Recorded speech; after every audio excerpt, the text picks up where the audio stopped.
Welcome to the AnthroArt podcast, a space of anthropological insight connected to real-life situations. Here we explore topics on social inequality and inclusion, sustainability, and the social self. We aim to bring a more nuanced understanding of our world and its challenges, but also inspiration and ideas on how to solve them together. We hope you enjoy it. Material, social and political implications of work in and beyond Galați, Romania. A text written by Gerard A. Weber for AnthroArt. Read by Daniel Popa. A sabbatical in 2019 gave me the opportunity to return to Galați, Romania. Among the many social gatherings in which I participated that year was a party held in recognition of the 50th birthday of Ion, a working-class man I have known for many years. The event had most of the elements one would anticipate on such an occasion. Close-knit family had coalesced. Together we sang Happy Birthday to Ion. A sumptuous cake, pastries and drinks were shared.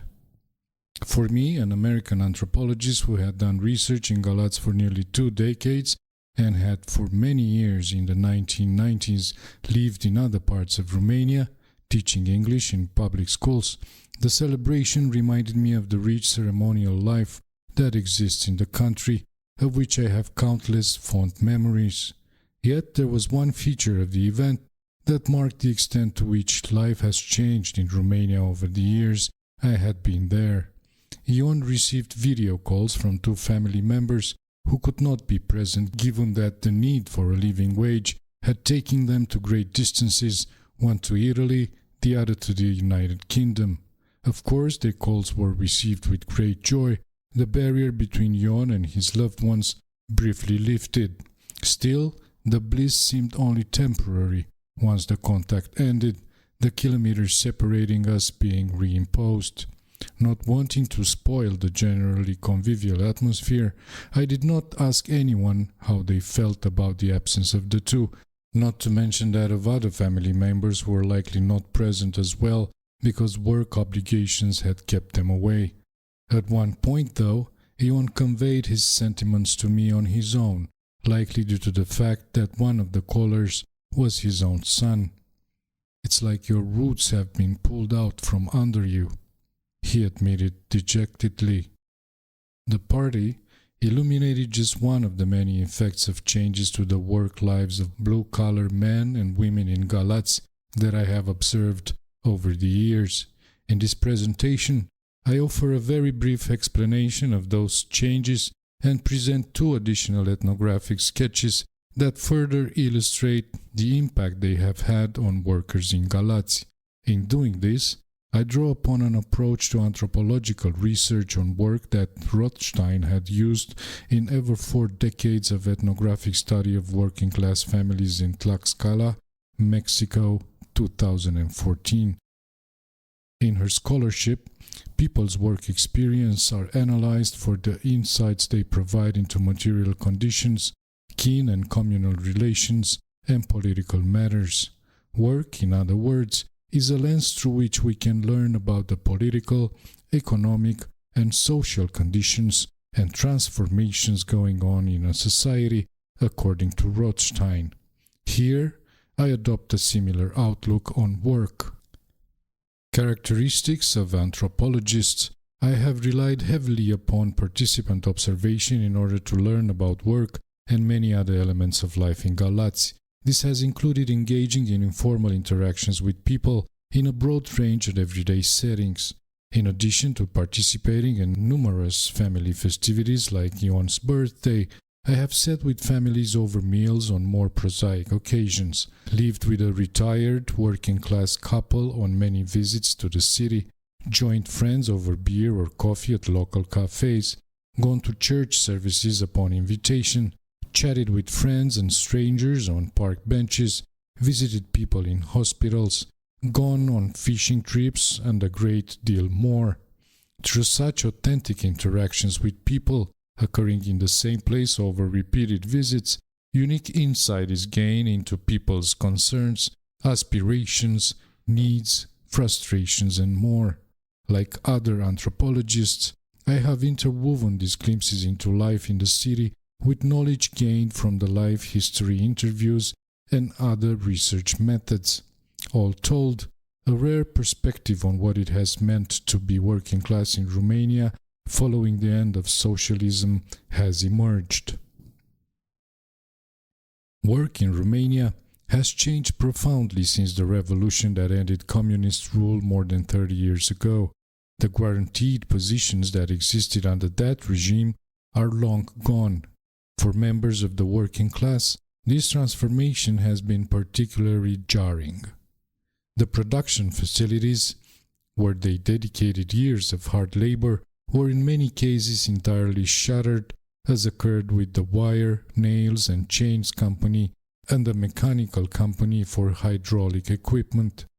Other industrial plants underwent privatization and restructuring, including the colossal steel mill constructed in the socialist period and now called Liberty Steel, the sale of which was arguably the most consequential given the large number of people at the time employed there. Many of those workers and those at other facilities accepted either early retirement or modest compensation packages without any assurance that professional development and gainful employment could be found locally. One outcome of this change has been the migration of a significant portion of the blue-collar labor force to other parts of Romania and abroad, those who have stayed or who have returned being left with relatively few options in the industrial sector or limited possibilities for employment in hotels, restaurants and cafes, security services, delivery, public transport, taxi driving, domestic work, elder care or other services, some of that work in the informal sector. The work that is available, both in Galați and beyond, presents characteristics that are disadvantageous to employees, demonstrating how the neoliberal turn in capitalism that began in the 1970s has been applied with particularly destructive force in Romania in the post-communist era. Wages have long been too low to meet people's need for staples, healthcare, education, utilities, transportation, and other essentials. The period of escalating inflation that has followed the global pandemic only causing even more strain. Pensions and other entitlements have been limited, making it increasingly difficult for people to plan for a comfortable retirement and fulfill material needs and meet social obligations, such as honoring the deceased, a time-honored cultural practice called pomană that can be costly. Prolonged working hours and poor working conditions can be other drawbacks. All of this stems in part from a concerted effort by employers to diminish workers' ability to participate in collective bargaining. Despite impressive efforts by organized labor to draw attention to the plight of the working class, such as when the Social Rights Caravan, organized by the Cartel Alpha Trade Union Confederation, traversed large parts of the country in the spring of 2021, the improvements achieved were insufficient. The repercussions of these labor market changes on blue-collar families have been multidimensional. The experience of Bogdan, a working-class man in his 30s, and his retired parents bear witness to this. Like many others, Bogdan left Romania in the 2000s to work in Spain, anticipating that he could earn a decent salary, but ending up in an underpaid job with prohibitive living expenses, shortcomings compounded by the partial overlap of his stay with the global financial crisis that began in 2008. As a result, after a few years, he returned to Galați and moved back in with his parents, finding a job in a private security services. The income earned from the position has, however, been derisory compared to the grueling working hours and high pressure. Due to his low income, he has been unable to afford his own home, which may have affected his chances of meeting a partner and building his own family, and budgeting for everyday expenses has been a challenge. Partly because of this, Bogdan's mother has been driven to work in the informal sector. Her pension from about 3 decades of hard work in a factory, not enough to satisfy all the family's expenses, given that his father has not himself been able to work after retirement due to health problems. Making matters even worse, concern she has had for her son has extended beyond the here and now. Bogdan's future prospects have been a source of apprehension too. He is sacrificing himself, she told me, contributing to the public pension system with no certainty that there would be funds when he retires. Meanwhile, the burden Bogdan has borne with his schedule and the demands of the job could be having detrimental effects on his health, a possibility that medical anthropologists and other health researchers should be on the lookout for, especially in light of the protracted gutting of the public healthcare system in the post-communist period. As if all this were not enough, Bogdan's mother has lost faith in business leaders, believing that they are out for themselves, which in her view was manifested in how tight-fisted they were with compensation. This objection was not an unusual one, numerous others expressing a similar degree of distrust in employers and referring to them with cynicism. Such grievances are akin to those leveled at political leaders and public authorities, showing widespread dissatisfaction among members of the working class with people holding power in Romania, a sentiment that in the long run could make authoritarian populism attractive, given that one of its stated purposes is to drain the swamp. Politicians and decision-makers in Romania should therefore be aware not only of the material and social implications of the changes to the employment ecosystem in the post-revolutionary period, but also of the threat these transformations may pose upon efforts at fully consolidating democracy in the country. The work histories of a retiree named Ștefan and his children further illustrate the impact changes in employment prospects have had on the working class of Romania. When we met in 2019, Ștefan was over 60 years of age. He had had a career of about 2 decades at the steel plant, but became one of the many victims of the layoffs following its private privatization. This pushed him onto the local informal labor market, forcing him to make ends meet with temporary, modestly paid jobs. But less than a decade after trying to support his family this way, he suffered a mental health crisis. Although it allowed him to qualify at the age of 50 for a pension, the amount he earned was small. Given this, he frequently spoke about the difficulty he faced managing essentials, the cost of food, rent, gas cylinders, heat, water, and a mobile phone, regularly filling our conversations over beverages at cafes that year. To make the situation even more difficult, Ștefan's family fell apart. His marriage disintegrated in the 1990s due to domestic strife fueled by the bleak economic climate of that decade, and his children ultimately headed abroad for work. Contact with them was very rare, and they sent no financial support as they themselves seemed to be struggling to make ends meet. This meant he had to face his marginalization on his own. The cost of living was not the only source of stress in his life, however. Counterintuitively, the various tactics he employed to try to improve his situation were as well.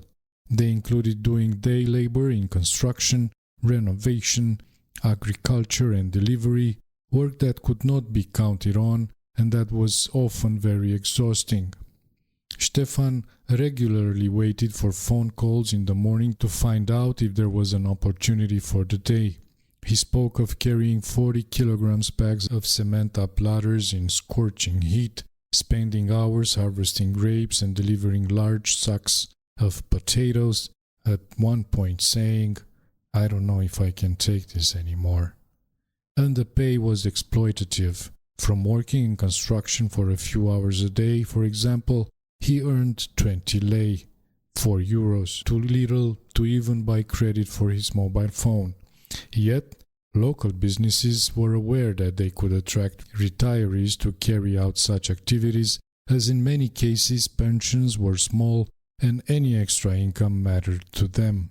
Reflecting this, at least one of the local newspapers in Galați often had job ads in 2019 for electricians, gardeners, bricklayers, and other positions that were explicitly targeted at retirees. Although the pay offered, usually 100 lei, €21, for a day's work, was more than Ștefan ever described earning, the amount was still not spectacular and may have been conditioned on having certain qualifications. All this explains why, at one point, when Ștefan talked about the transformation of his society since 1989, he described it as an unraveling, one which had left him marooned, thereby contrasting sharply with what he had anticipated the revolution would bring. The ethnographic vignettes presented here of the impact that changes to employment in the post-revolutionary era have had upon the working class of Galați are only the tip of the iceberg. I have had numerous other conversations with working class people in the city that have helped me understand the ramifications of work on their lives. A fundamental conclusion one can draw from this presentation is that people's work lives are compelling windows onto other areas of life because of the central role work plays in every society across human history. This is perhaps particularly evident when it comes to the material conditions in which people live, my research showing time and time again that blue-collar work in Galați most often cannot provide essential goods, the cost of which has been increasingly oppressive on account of chronic underfunding of the public sector and privatization of the economy. The social fallout also surfaces clearly and perhaps most frequently, as we have seen, in the separations endured by families owning the labor migration and onerous work schedules. The lack of a fair employment system has also disrupted the maturation of the democratic system in Romania, weakening people's trust in leaders, making them potentially susceptible to seduction by anyone who charismatically promises quick fixes, even if in an aggressive and inhumane way, as we have seen in the United States and many other countries in recent years.